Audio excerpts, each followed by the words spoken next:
Alors, 2000, 2500, 3000, 3500, 4000. Ah, voilà. Salut, comment allez-vous?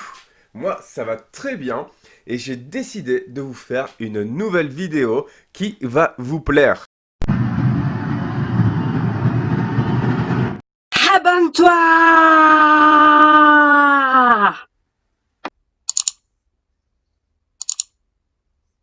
Salut les Poképotes, on se retrouve dans cette nouvelle vidéo de Captain Nico, et Captain Nico, c'est moi. On se retrouve dans cette nouvelle vidéo pour découvrir les 5 cartes les plus chères de la série EB4 Voltage Éclatant. On est sur une série classique, donc ce n'est pas une série comme La Voix du Maître, EB3.5 ou SL 11.5 Destinée au culte, mais je vous garantis, il y a du rebondissement improbable au niveau des prix de cette série. Cela s'explique notamment par le fameux bug que je vais appeler le bug gold, où on retrouve de la gold à la place de la reverse dans les fameux kits d'avant-première, mais de ce que j'ai entendu également dans les fameuses Elite Trainer Box à l'effigie de Pikachu. Vous pouvez le voir d'ailleurs dans une de mes vidéos qui est sortie là il y a quelques jours, où justement dans un kit d'avant-première, je vous sors de la gold à la place de la reverse à 2 reprises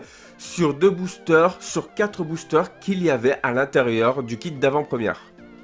Ah, enfin, pour le coup, il y avait eu 5 boosters, étant donné qu'il y avait eu un booster en trop, ce qui est déjà encore un autre bug en soi. Il y a également le phénomène Dracofeu qui fait exploser encore une fois les prix. Et sérieusement, Dracofeu, il arrête pas de sortir, mais personne ne s'en lasse. Il sort dans EB3, EB3.5, EB4. Bah oui, EB4 c'est là, et puis il est censé sortir dans EB4.5, comme je vous le dis dans une de mes vidéos où il va y avoir la Rainbow Shiny de Dracofeu en VMAX. Vous l'aurez compris, il y aura beaucoup de prix improbables. Comment se calculent les prix des cartes avant tout, notamment au moment de la sortie d'une série? Une ultra rare vaudra toujours plus cher qu'une commune, une peu commune ou une rare. Enfin bon, ça c'est plus une règle générale. Mais vous allez voir dans cette vidéo que cette règle-là, elle n'est pas forcément respectée.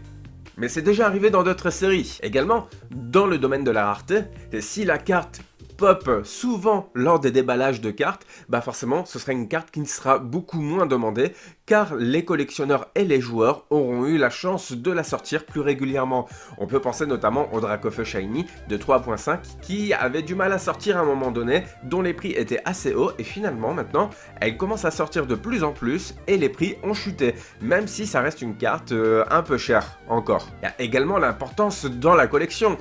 Une personne qui va collectionner des Magikarp ne va pas être intéressée par Pikachu par exemple. Mais le truc c'est que, comme vous le savez, dans Pokémon, que ce soit les cartes ou les items, il y a toujours des figures emblématiques. On va parler notamment de Mimikyu, de Pikachu, mais forcément de Dracofeu. D'ailleurs, on a pu le voir dans ma vidéo des cartes les plus chères au monde, des cartes Pokémon les plus chères au monde, que Dracofeu et Pikachu sont des illustrations qui reviennent assez souvent au niveau des cartes les plus chères. Et puis pour finir, il y a également l'importance dans le jeu, car comme vous le savez, les cartes servent également à jouer.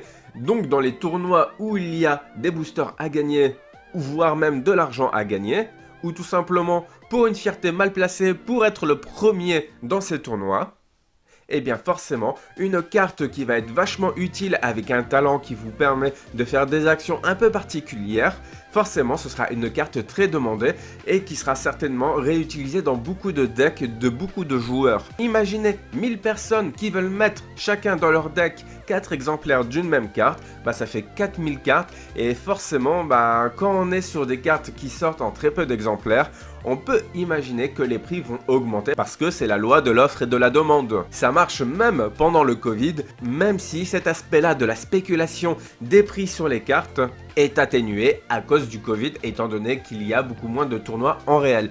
Mais cela n'empêche pas les joueurs de vouloir se préparer des decks au cas où. Comme vous le savez déjà, cette série n'est particulièrement pas très prolifique. Elle n'est pas hyper intéressante niveau cartes, même si je vous cache pas qu'il y a des cartes plutôt sympathiques.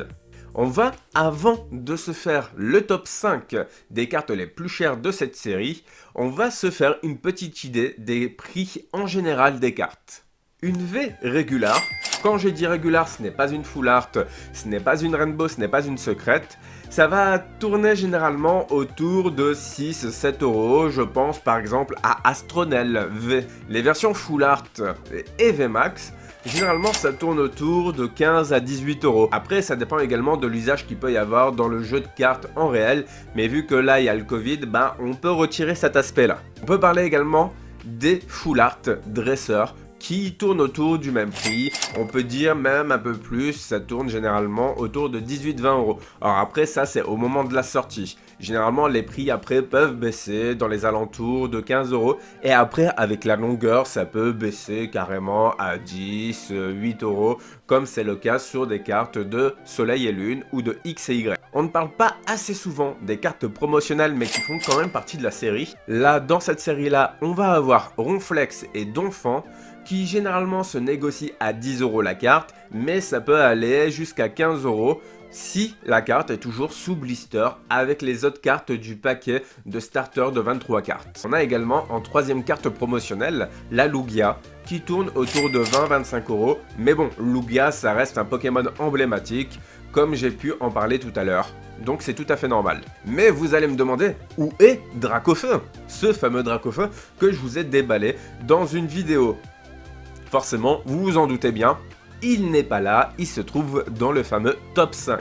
On a également, suite au Bugold, le Bug Gold, voilà, le Bugold, on a les Gold qui, en général, je dis bien en général, sauf certaines exceptions, tournent à 15-20 euros la Gold. Les prix ont un peu chuté, mais pas énormément, parce que généralement en sortie de série, la Gold tourne à 25, des fois 30, en fonction de son usage également dans le jeu. Et là, pour le coup, encore une fois, le Covid fait que le prix baisse. Et donc forcément, les Gold sont impactés là-dessus. On les retrouve donc en moyenne à 15-20 euros, plutôt généralement à 15 euros, mais ça reste une moyenne, les prix pourraient peut-être augmenter, mais j'y crois pas trop sur ces golds là. On a également la nouvelle rareté, les Amazing Rares, comme certains les appellent AR, Amazing Rares. En français ce sont les cartes magnifiques, on a Raikou, Celebi, et on en a encore 4 autres que je vous laisse découvrir sur ma chaîne, notamment dans mes ouvertures de EB4. Là, pour le coup, ce sont des cartes qui vont tourner dans les alentours de 20-25 euros. Mais rien de bien fou, même si pour le coup, ça fait toujours plaisir parce que ces cartes-là sont peut-être encore considérées comme des holographiques et non comme des cartes avec une nouvelle rareté. Mais ça risque de changer, notamment avec la sortie des autres Amazing Rares qui sortiront dans EB4.5. Et ça, vous le verrez dans la liste des cartes que je vous ferai. Quand je l'aurai, vous allez découvrir les nouvelles Amazing Rares, mais ça c'est un autre sujet.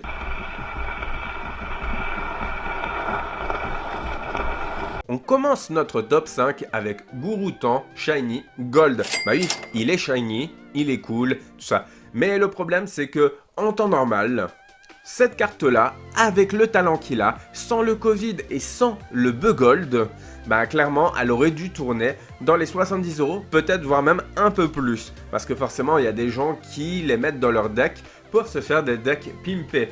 Parce que c'est trop cool d'avoir un deck avec des golds pour jouer contre son adversaire. Et clairement, ça lui met peut-être la pression pour lui dire « Hey, t'as vu, j'ai du budget là pour mon deck. » Bon, clairement, cette carte-là, maintenant, elle tourne plus dans les 30-35 euros, dans le meilleur des cas.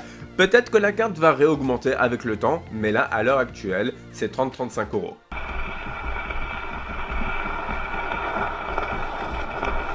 Dans notre top 4, encore une victime du Bugold, Ixon de Galar Shiny Gold.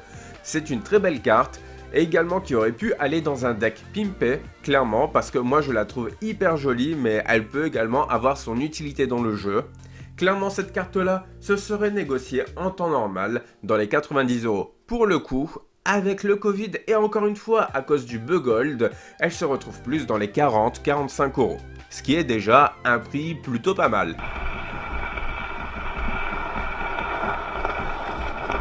Le top 3. Il était donc là le fameux Dracofeu promotionnel. Vous allez vous dire, mais c'est trop bizarre, une carte promotionnelle de kit d'avant-première qui se retrouve dans le top 3 des cartes les plus chères de EB4. Eh bien, moi je vous dis, non, ce n'est pas bizarre, c'est Dracofeu.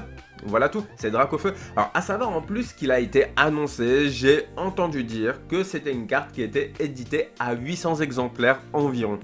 Donc bah forcément vous imaginez bien que par rapport au nombre de kits d'avant-première qui déjà ne seront peut-être pas ouverts, qui resteront dans des stocks, qui seront invendus, ce genre de choses, on peut se dire que cette carte-là sera à peu près à 500 exemplaires qui seront en circulation.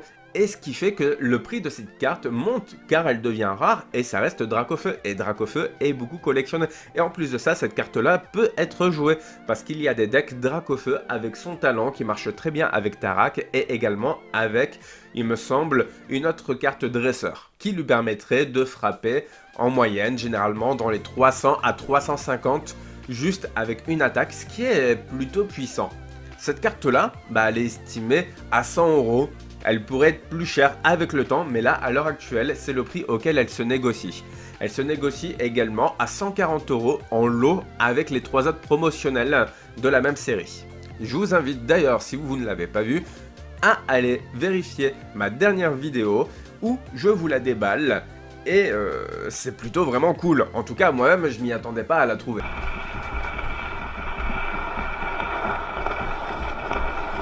Le top 2. Quand même!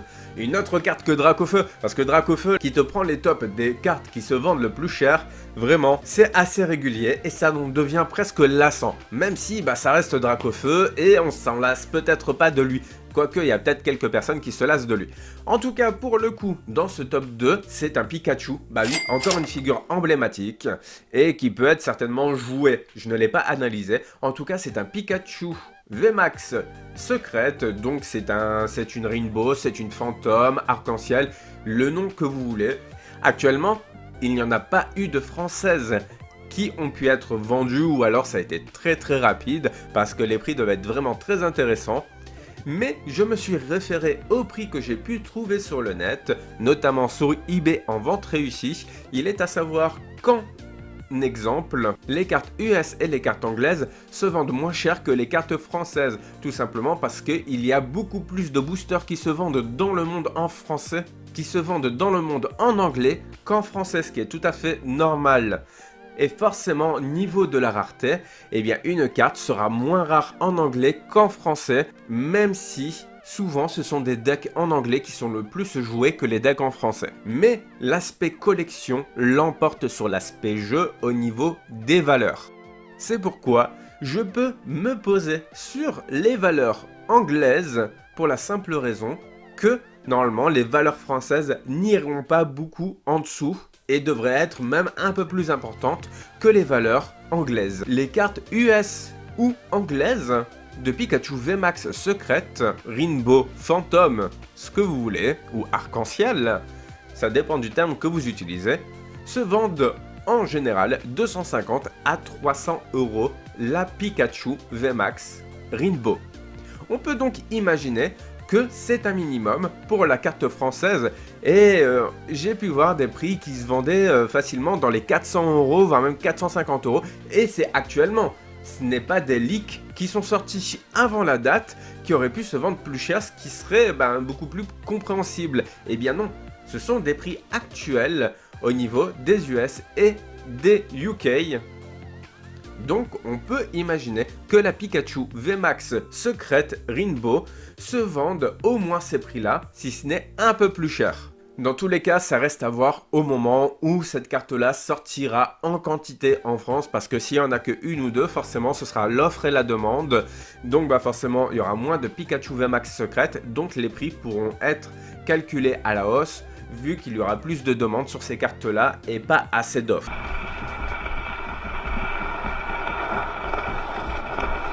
On arrive sur notre top 1 et c'est encore une fois un Dracofeu. Non mais c'est hallucinant, encore un Dracofeu.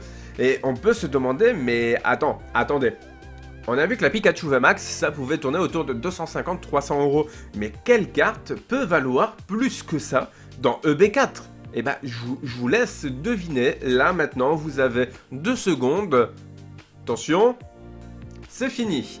Eh bien, c'est tout simplement la Dracofeu Promo Staff. Et oui, oui, oui, ça compte. Elle fait partie de la série EB4.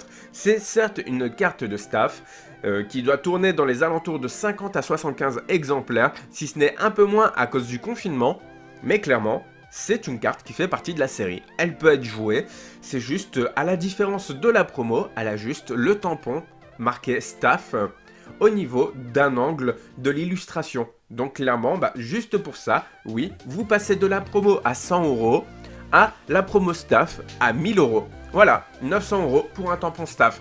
Je vais peut-être me mettre à faire des tampons staff, moi, ça m'intéresse, des plus-values comme ça. En tout cas, cette carte-là n'est distribuée normalement qu'aux personnes qui gèrent les ligues Pokémon, donc ce n'est même pas les magasins qui reçoivent les ligues Pokémon, ce sont tout simplement les présidents de ligues Pokémon qui s'occupent de l'organisation en temps normal des tournois, que ce soit les tournois de kit d'avant-première, ou les tournois en général, ou les tournois qui vous permettent de gagner des points pour aller dans des tournois plus importants. Donc globalement, si vous connaissez des personnes à ce statut-là, clairement demandez-leur. Parce que là, cette carte-là, à 1000 €, ça vaut vraiment le coup. Et s'il y a moyen d'en choper d'autres, clairement une dizaine de cartes comme ça, là, vous en chopez 100 comme ça de la Dracofeu, ce qui est carrément impossible parce que je pense que niveau édition déjà, on n'en a pas plus de 100. C'est hallucinant de voir à quel prix elle se vend cette promo staff. Les prix que j'ai pu constater, c'était donc 1000 € pour la promo staff toute seule et 1200 € pour le lot de 4 promo staff, donc Dracofeu, Lugia, Donphan et Ronflex. Tout ça, bien entendu, sous blister d'origine. C'est plutôt joli comme petite somme, ça pourrait permettre de s'acheter une petite voiture d'occasion, pas trop chère. Il y a des voitures pas trop chères d'occasion qui roulent très bien, hein. Voilà, voilà. Donc vous avez ça en tant que président de ligue Pokémon, clairement vous vendez ça, vous achetez une toute petite voiture sympathique. Voilà, c'est une folie, sérieusement. Notre top 5 est fini et je pense qu'il était plutôt sympathique au niveau des prix qui étaient, comme je vous l'avais annoncé, assez inattendus. On peut imaginer que ces prix-là vont forcément évoluer avec le temps, mais également que certaines de ces cartes-là se vendront peut-être même plus cher dès lors qu'elles seront gradées. Donc pour ceux qui ne savent pas, le grade d'une carte, c'est d'envoyer une carte à un organisme de graduation ou de gradage, je ne sais pas comment vous dites. En tout cas, dès lors que cette carte-là revient avec une bonne note comme 9,5, mais plutôt 10, voire 10+, alors 10+, c'est le summum, et bien clairement, votre carte se vend déjà plus cher une fois gradée à 9,5 ou 10 que si elle n'avait pas été gradée. Alors imaginez ceux qui ont gradé des cartes à 10+, et ça se vend peut-être même 2 fois plus cher, je sais pas. Je sais pas comment sont calculés les prix en fonction des grades, c'est certainement également en fonction de la quantité de cartes qui peuvent être gradées à cette note-là. Mais en tout cas, ça reste une autre histoire que on ne verra pas aujourd'hui dans cette vidéo. Cette vidéo vous a plu ? Eh bien dans ce cas-là, abonnez-vous, c'est juste là en bas, vous cliquez sur la petite cloche de notification, et puis n'hésitez pas à balancer vos likes, ça fait toujours plaisir et ça soutient la chaîne également. On se retrouve très vite dans les prochaines vidéos, et puis d'ici là, n'arrêtez pas de geeker, allez ciao.